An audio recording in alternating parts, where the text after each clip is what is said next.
bagaimana kalau kita berdakwah, kita ceramah, kemudian kita nggak cari nafkah, cukup dengan demikian? Nggak boleh.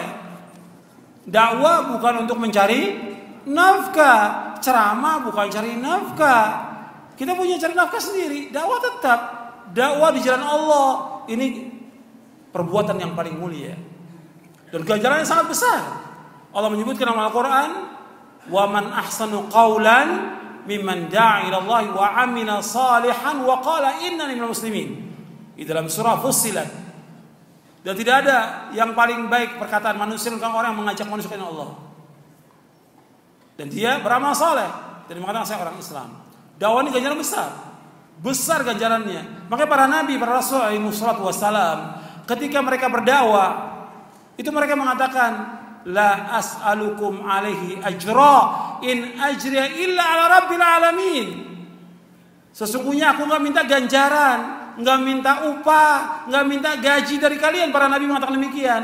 Ganjaranku, upahku atas Allah Rabbul Alamin.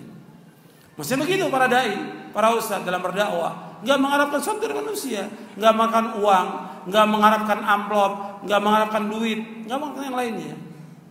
Karena Allah. Jadi jangan jadikan bahwa dakwah sebagai mencari maisha. Makanya kata Abu Aliyah rahimahullah, beliau mengatakan, alim majjanan kama ulimta majjanan. Ajarkan manusia dengan gratis sebagaimana pun kamu dapat ilmu juga dengan gratis. Ajarkan karena Allah. Jangan mengharapkan sesuatu dari manusia, jangan. Jangan. Ini Islam ajarkan. Disuruh orang ikhlas, yang pertama kali wajib ikhlas siapa? Ya dai-nya harus ikhlas karena Allah. Nggak mengharapkan sesuatu dari manusia. Lihat para ulama terdahulu mengajarkan karena Allah. Nggak ada ulama terdahulu habis ngajar murid-muridnya kumpulin amplop, masukin duitnya buat ustadznya. Nggak ada. Kecuali zaman sekarang. Nggak ada, zaman dulu nggak ada itu. Kumpulkan uang untuk buat ustadz, nggak ada seperti itu. Bahkan si ustadz kalau perlu dia yang harus berkorban.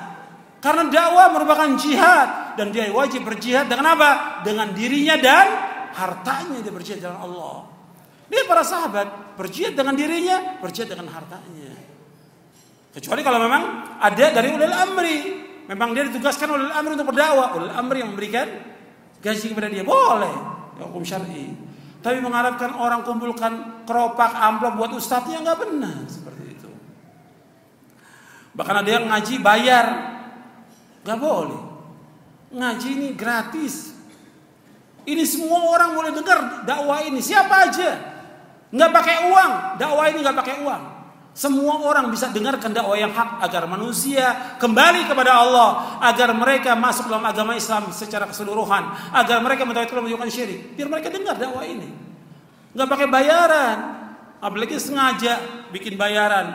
Bahkan ada IO-nya lagi. Memang CEO juga nyari duit ini. Bikin di hotel, bikin di pantai. Ini nggak benar. Ustadz mesti tegaskan nggak boleh yang seperti ini. Karena apa? Orang akan rusak, dibedakan antara orang kaya dengan orang miskin. Ente orang miskin nggak punya duit, nggak bisa ngaji di hotel, nggak bisa ngaji di pantai, miskin. Kan secara kasarnya seperti itu. Mesti dakwah di masjid semua orang dengar, orang kaya, orang miskin sama. Nggak ada bedanya. Karena ini ibadah kepada Allah SWT. Jangan pakai dibayar. Semua lakukan karena Allah dan jelaskan kepada mereka ini dakwah. Kalau mereka punya uang, mereka ingin bantu pondok, bantu masjid, bantu orang-orang miskin, bantu yang lainnya. Tapi bukan buat ustadznya, ustadz tambah kaya, bukan. Seperti itu. Ini harus perhatikan, jaga keikhlasan dan kita semua mengharapkan ganjaran Allah dan yang kita harapkan surga Allah SWT, bukan dunia. Dunia dan seisinya lebih jelek daripada bangkai kambing. Gak ada harganya meskipun hanya setebat sayap nyamuk. Yang kita cari wajah Allah, yang kita cari karena Allah, yang kita cari surga Allah. Itu semuanya harus diingatkan demikian manusia. Dan terus diingatkan supaya manusia sadar bahwa tujuan hidupnya adalah surga bukan dunia. Mudah-mudahan bermanfaat untuk saya dan untuk sekalian. Mudah-mudahan Allah mengampuni dosa-dosa kita. Allah memberikan hidayah taufik kepada kita, memberikan rahmat dan berkahnya kepada kita. Mudah-mudahan dari apa yang kita kaji bisa kita pahami dan bisa kita amalkan. Mudah-mudahan kita berikan keikhlasan oleh Allah Taala dan istiqamah di atas jalan yang hak. Wassallallahu Nabi Muhammadin sallallahu alaihi wasallam. Subhanakallahumma wa bihamdik asyhadu an la ilaha illa anta astaghfiruka wa atubu ilaik. Assalamualaikum warahmatullahi wabarakatuh.